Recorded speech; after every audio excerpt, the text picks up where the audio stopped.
ये रेयर है, पुराना है और कंट्रोवर्शियल है। इसमें तो नहीं है यार। $1 मिलियन। नहीं, इनकी वाइफ ने बोल दिया नो। का सामान हर रोज दुनिया भर में एक से दूसरी जगह ले जाया जाता है। उनमें से कुछ चीजें खो जाती हैं या कहीं छूट जाती हैं और ऐसे ही अनक्लेम्ड चीजों को ऑक्शन में बेच दिया जाता है। हमें इससे हजारों डॉलर का फायदा हो सकता है। अमेरिका से 13,000 किलोमीटर दूर अफ्रीकन कॉन्टिनेंट के साउथ ईस्ट हिस्से पर मौजूद है ये शानदार शहर Johannesburg, south Africa. South Africa में आपको हर कदम पर कुछ न कुछ अनोखा देखने को मिल ही जाएगा। और ओडवर्थ ऑक्शन हाउस जो जोहानिसबर्ग के बाहरी इलाके में है, ऐसी ही अनोखी चीजों का सेंटर है। यहाँ रेयर विंटेज एडवर्टाइजिंग से लेकर साउथ अफ्रीकन मिलिट्री पीसेस मिलते हैं, लेकिन सिर्फ ऑक्शन में। साउथ अफ्रीका, गोल्ड, डायमंड्स और बड़ी बड़ी लड़ाइयाँ। मैं इसकी हिस्ट्री का एक टुकड़ा अपने साथ लेकर जाना चाहता हूँ। हम घर से 13,000 किलोमीटर दूर इसलिए ट्रैवल कर रहे हैं ताकि इस ऑक्शन में मिलने वाले हिस्टोरिकल मिलिट्री पीसेस और विंटेज एडवर्टाइजिंग मेमोरेबिलिया को खरीद सकें और हमें उनसे बहुत फायदा हो। मैं इस बार कोई बड़ी चीज नहीं लूंगा। मेरी नजर यहाँ रखी एक शानदार 1940s Austin Healy pedal car पर है, जो सच में कमाल की गाड़ी है।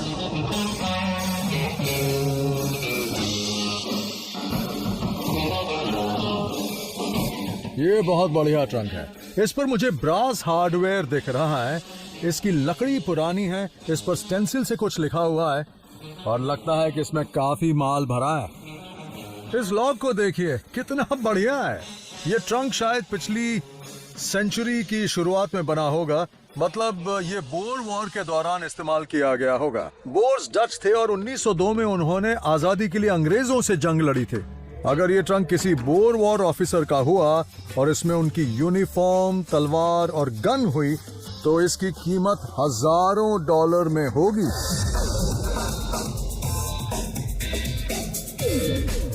अब ये हुई ना बात, ये 1950s की ऑस्टिन हीली किड कार है।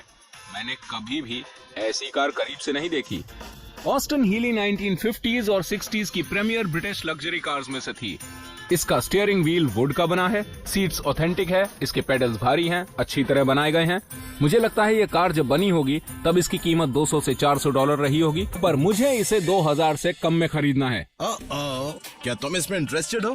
वैसे दिखने में काफी रेयर लगती है, लेकिन इसकी कंडीशन पर मुझे डाउट हो रहा है। इसे रिस्टोर किया गया है। अगर किसी ओरिजिनल पीस को रिस्टोर किया जाता है तो उसकी वैल्यू बहुत ज्यादा गिर जाती है। देखिए, मुझे पता है आप दोनों को ओरिजिनल कंडीशन की चीजें पसंद है, लेकिन मेरे बायर्स को कंडीशन से ज्यादा मतलब है कि कैसी दिखती है। ओरिजिनल पीस कबाड़ जैसा दिखेगा तो बिकेगा कैसे? आपके हिसाब से इसकी वैल्यू क्या होगी? ये शायद 2000 डॉलर की होगी। सच में इतनी महंगी होगी? मैं तो इतने पैसे खर्च नहीं करूँ। लॉरेंस गलत है। ये पेडल कार 5 से 10,000 डॉलर में बिकेगी और वो सारे पैसे मेरे होंगे। स्कल साइंस बहुत बिकते हैं। ऊपर इंग्लिश में लिखा हुआ है, नीचे अफ्रीकन भाषा में लिखा है, पर इसका मतलब कोई भी समझ सकता है। ये एक पुराना लेदर केस है। काफी भारी है और मेंटेन भी है। इसके अंदर कोई महंगी चीज भी हो सकती है, लेकिन ये इतना भारी क्यों है? इसके अंदर कहीं ईंट वीट तो नहीं रखी हुई? ओह, ये तो बहुत बढ़िया है। Lower deck whites only, upper deck all classes. इसे शायद किसी डबल डेकर बस पर लगाया गया होगा। ये साउथ अफ्रीकन हिस्ट्री का एक बहुत ही इम्पोर्टेंट हिस्सा है। 1948 से 1994 तक साउथ अफ्रीका में अपार्थाइड यानी स्किन कलर के बेसिस पर बहुत ज्यादा भेदभाव किया जाता था और वो वक्त बहुत बुरा था। ये न्यूयॉर्क में बिल्कुल नहीं मिलेगा। मैंने अब तक जितने साइंस देखे हैं, ये उनमें से टॉप 5 में तो जरूर आता है। ये है the numero the best sign जो मैंने अभी तक देखा है। हर ऑक्शन में ये जरूर मिल जाता है। इसे आपको बेवकूफ बनाने के लिए रखा जाता है। अगर किसी को ज्यादा एक्सपीरियंस नहीं है तो वो इसे एक अजीब सा ज़ुलू हेलमेट समझकर इसे खरीद लेगा। पर ज़ुलू हेलमेट्स पहनते नहीं थे, उनके पास बस भाले और ढाल होती थी। सोचकर ही अजीब लगता है कि कोई अनाड़ी इसके लिए 200 से 300 डॉलर देगा। मैंने ज़ुलू ट्राइब्स की कई कहानियां सुनी हैं। मुझे लगता है ये एक ट्राइबल हेलमेट है, क्योंकि ये बहुत डैमेज है। इसे हाथ से पेंट किया गया है और ये बिल्कुल असली है। क्या बात है, तुम्हें मिल गया? क्या मतलब मिल गया? बढ़िया चीज है। मुझे बिली पे बिल्कुल भरोसा नहीं है, लेकिन उसकी हिस्ट्री स्ट्रांग है। इस तरह का पेंट ज़ुलू ट्राइब्स में किया जाता था लड़ाई में जाने वाले लोगों के लिए। हाँ, पर इसका मुंह क्यों खुला हुआ है? उड़ता हुआ तीर मुंह में कौन लेता है? ब्लो डार्ट्स के लिए। मार्क एक नंबर का बेवकूफ है, जरा सोच के देखिए। Blow darts. अच्छा, ये हेलमेट के पीछे जो होल हाँ। है, ये किस लिए बनाया गया है? बालों के लिए? नहीं, फेदर्स के लिए। फेदर्स। हाँ, इंटरेस्टिंग। बिली की बात में दम तो है। अगर ये हेलमेट असली है तो ये $1200 में आराम से बिक जाएगा। Tribal Zulu pieces long island में बहुत पॉपुलर हैं। Good morning, everyone. 1939 puller phone 1750, ये आपका हुआ 17। साउथ अफ्रीका आने का मेरा सबसे बड़ा रीजन ये है कि यहाँ अमेरिकन डॉलर बहुत स्ट्रांग है। एक US डॉलर करीब 10 साउथ अफ्रीकन रैंड के बराबर है। English made leather suitcase sold. You 1110 sold. ये 1100। या ये आखिरी बोली। Let's go. 1100 में ये आपका हुआ। अनाड़ी। एम्स्टरडैम स्टीमर ट्रंक इस बोर वॉर ट्रंक के अंदर विंस्टन चर्चिल का पिट हेलमेट हो सकता है। 500 रैंड 750 की बोली। इतना कमाल का स्टीमर ट्रंक शायद किसी यूरोपियन डायमंड डीलर का हो सकता है। 1300, 1400, 1500, 1600, 1700, 1800, 2000। लॉरेंस, अपने हाथ मेरे डच ट्रंक से दूर ही रखो, समझे? 2300, 2400 बोलिए। ये बोली किसकी थी? बिली ने 2300 की बोली लगाई।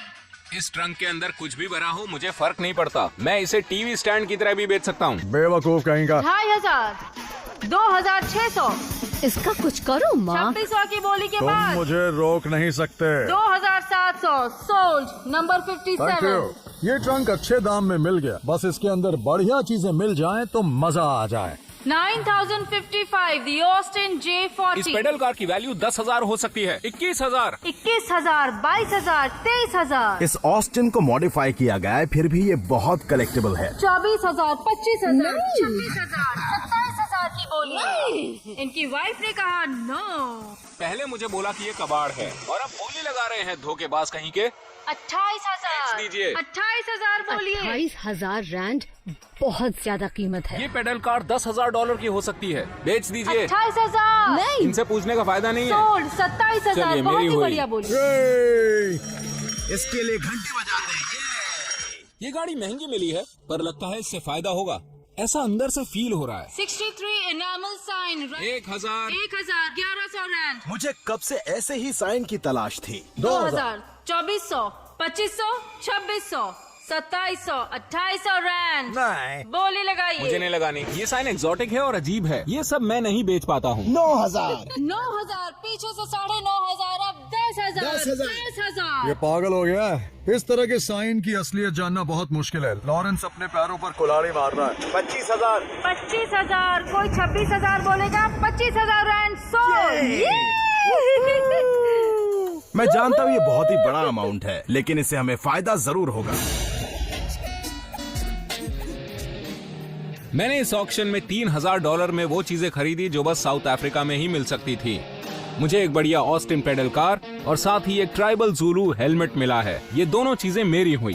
बिली ने मुझे कहा था कि ये ट्राइबल ज़ुलू हेलमेट है, पर अब इसे पास से देखने पर लग रहा है कि उसने मुझे चूना लगा दिया। मुझे नहीं लगता कि ये जंगलों में जिंगल आला करने वाले किसी आदमी का होगा। इसके अंदर तो पसीने की नमी है, ना ही सर के लिए कोई पैडिंग लगी है, ना ही इसमें कोई ऐसे निशान हैं जो बार बार सर टकराने से बन जाते हैं। या तो ये एक प्रॉप है या फिर कोई शो पीस।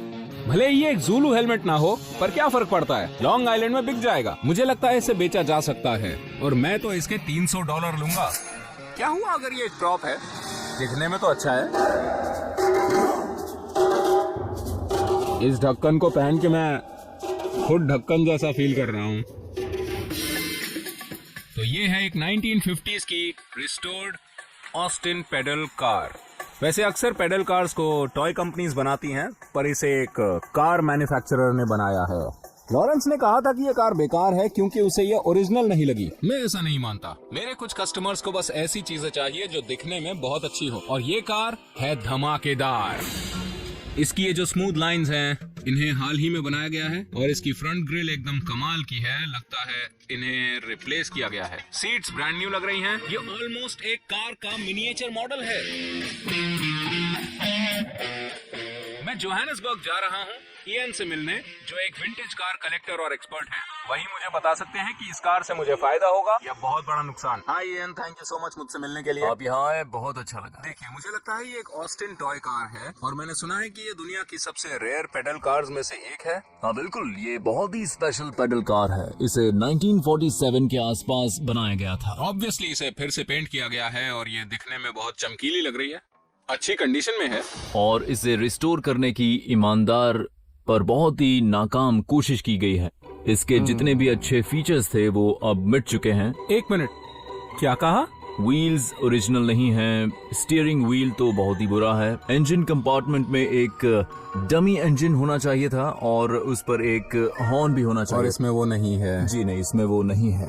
और एक बुरी चीज इसमें है, वो है हेडलाइट्स। ये देखिए, ये लगाई हुई है लेकिन कनेक्टेड नहीं है तो ऑन नहीं हो रही है।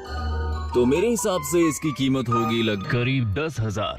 यस, अच्छी बात है क्योंकि मैंने इसके पास $2700 दिए थे। वाओ, इसकी वैल्यू 10,000 रैंड है। यानी कि $1000? जी बिल्कुल। 10,000 सुन के अच्छा तो लगा था, बाद में याद आया करेंसी दूसरी है। फायदे की जगह मेरा नुकसान हो गया। मैं जोहानिसबर्ग साउथ अफ्रीकन हिस्ट्री के लिए आया था। मैंने $1400 में एक डच स्टीम ट्रंक और अपार्थाइड ईरा का एक कंट्रोवर्शियल साइन लिया। बस साइंस पर लिखा होता था ब्लैक व्हाइट, इसलिए मुझे लगता है कि ये साइन किसी शिप या फेरी पर लगा होगा। न्यूयॉर्क में किसी बड़े कलेक्टर से इसके $1500 चुटकी में मिल जाएंगे। मैंने ये ट्रंक इसलिए लिया क्योंकि ये मिलिट्री का लग रहा है। ये बहुत डैमेज्ड है और बहुत भारी भी है। बस इसके ताले का कुछ करना होगा। ये ट्रंक बोर वॉर पीरियड का है। अगर इसमें विंस्टन चर्चिल का पिट हेलमेट नहीं निकला तो मुझे बहुत गुस्सा आएगा।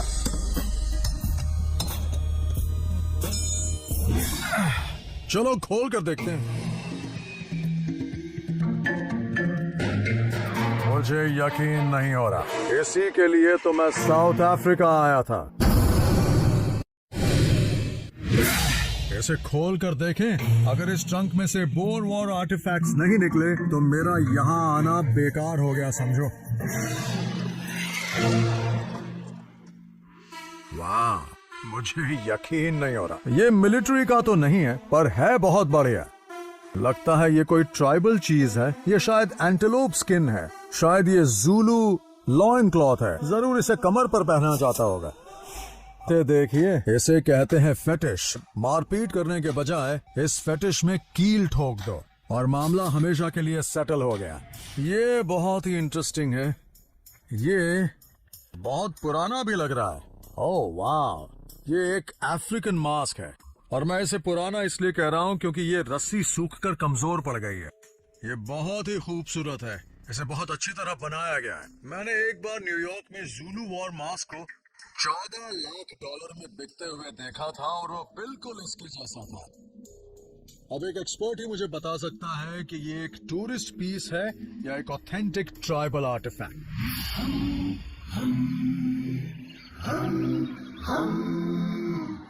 अफ्रीका में हजारों ट्राइब्स हैं। ये मास्क किसी ट्राइब का है। तो इसके बारे में जानने के लिए एक जोहानिसबर्ग के एक्सपर्ट आंड्रे से मिलने जा रहे हैं। नहीं, ये खाना नहीं है, ये मास्क है। अरे इसे छोड़ दो। बस मुझे ये जानना है कि मेरे पास अफ्रीकन हिस्ट्री का एक ऑथेंटिक पीस है, ना कि मार्क वाला वो सड़क छाप मास्क। हेलो आंड्रे, कैसे हैं आप? मैं ठीक हूँ, नाइस टू मीट यू। मुझे ये एक ट्रंक के अंदर मिला। मुझे ये बहुत ही पुराना लग रहा है पर पता नहीं ये कितना पुराना है। वाओ, ये मास्क है कॉन्गो के क्विफेबे ट्राइब का। इन्हें क्यूरियो ट्रेड के लिए बनाया जाता है। सेंट्रल अफ्रीका के कॉन्गो के क्विफेबे मास्क्स बहुत कीमती होते हैं पर उनकी नकल भी सबसे ज्यादा की जाती है। ये सच में एक ब्यूटीफुल मास्क है। इसका साइज बहुत अच्छा है। इसमें पीछे ओरिजिनल फैब्रिक लगा है और ये उस पीरियड का नेचुरल फैब्रिक है। ये एक अच्छा पीस है जिसमें काफ़ी पटीना है। ये बहुत ही खूबसूरत है और मुझे कोई डाउट नहीं है कि ये ऑथेंटिक है, ज़रा सा भी। एक ऑथेंटिक क्विफेबे मास्क $1500 से $15,000 तक में बिक सकता है। उसका दाम उसकी एज, पटीना और बनावट पर डिपेंड करता है। ये मास्क कितना पुराना होगा? मेरे हिसाब से 60 से 80 साल पुराना होगा। मतलब कि ये एक कलेक्टिबल है, हाँ? ये असल में एक फीमेल मास्क है। ये बहुत इंटरेस्टिंग है क्योंकि ऐसे मास्क एक सीक्रेट सोसाइटी में पहने जाते थे। उनके नाम का मतलब था वो जो देवताओं से बात करते हैं। इन्हें अक्सर रात को होने वाली सेरेमनीज में इस्तेमाल किया जाता था। औरतें मूनलाइट में डांस करती थीं। वाह, एक ऑथेंटिक ट्राइबल मास्क जिसका बैकग्राउंड सीक्रेट सोसाइटीज और सुपरनैचुरल से जुड़ा है, तो मैं तो इसकी कहानी सुनाकर ही इसे बेच सकता हूँ। ये बताइए कि इसकी कीमत क्या होगी? 1500 से 1800 US डॉलर तक में बिकेगा। यस, मैंने एक ट्रंक के $270 दिए और उसी में से ये निकला। वेल, आप बहुत ही ज्यादा लकी हैं बिली। अगर इसे पहनकर देखूं तो कुछ बुरा तो नहीं होगा। शौक से पहनिए। मेरी अपनी एक सीक्रेट सोसाइटी है जिसका नाम है वो लोग जो साउथ अफ्रीका आकर ढेर सारा पैसा कमाते हैं, और उसका मेंबर सिर्फ मैं हूँ।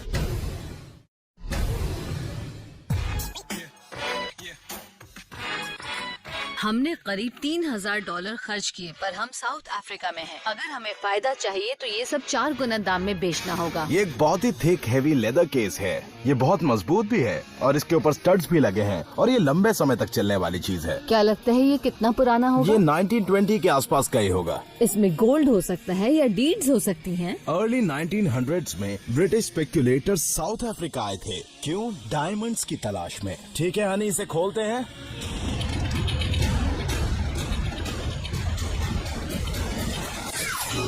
ये तो खाली है और नीचे से फटा हुआ भी है। हनी ये देखो, ये क्या है? साउथ अफ्रीका का फ्लैग। ये नेल्सन मंडेला के 1994 में प्रेसिडेंट बनने से पहले का फ्लैग है। अभी तक कोई फायदे वाली चीज नहीं मिली। अब सब कुछ इस शानदार साइन पर टिका हुआ है। ये साइन ब्यूटीफुल, रेयर और हिस्टोरिक है, पर हमें इसके बारे में नहीं पता, इसीलिए एक एक्सपर्ट से मिलना होगा। हम साउथ अफ्रीका की सबसे बड़ी टाउनशिप सोवेटो के ऑरलैंडो पावर स्टेशन जा रहे हैं, जोहानिसबर्ग के सबसे जाने माने ग्राफिटी आर्टिस्ट रास्टी से मिलने। वही इस पुराने साइन के बारे में बता सकते हैं। हम आप ही से मिलने आए, आप जरूर रास्टी होंगे। सही पहचाना। रास्टी, इसके बारे में आपका क्या ख्याल है? वैसे ये बहुत ही अमेजिंग साइन है। मैंने ऐसा साइन पहले कभी नहीं देखा, पर ये असल में एक एनिमल साइन है। इस तरह का आर्ट वर्क बहुत ही रेयर होता है क्योंकि इसे बनाने का प्रोसेस इजी नहीं होता और इसकी जो डिटेल है वो बहुत ही कमाल की है। ये हर किसी के बस की बात नहीं है। ज्यादातर विंटेज एडवर्टाइजिंग साइंस में 2 से 3 कलर्स होते हैं और इसमें कम से कम 7 हैं, जो एक बहुत ही मुश्किल प्रोसेस है। चलिए बाकी सारी चीजें छोड़िए, इसकी कीमत बताइए। आप इसे 2 तरह से बेच सकते हैं। अगर आप इसे यहीं पर बेचते हैं तो आपको इसके मिलेंगे करीब $5000। 5000। या फिर आप इसे अमेरिका ले जा सकते हैं, वहाँ आपको और भी अच्छे दाम मिलेंगे, लगभग $10,000। ये हुई ना बात। थैंक यू सो आपको एक मच। बढ़िया चीज हाथ लगी है। साउथ अफ्रीका में पैसे कमाने के 3 तरीके हैं, डायमंड्स, गोल्ड या Swahili aids from Mombasa. Mark ने साउथ अफ्रीका में एक विंटेज पेडल कार और एक फेक ज़ुलू मास्क लिया, जिससे उसे $1510 का नुकसान हुआ। बिली को मिला अपार्थाइड एरा साइन और ट्राइबल आर्टिफैक्ट्स, जिससे उन्हें $2370 का मुनाफा हुआ।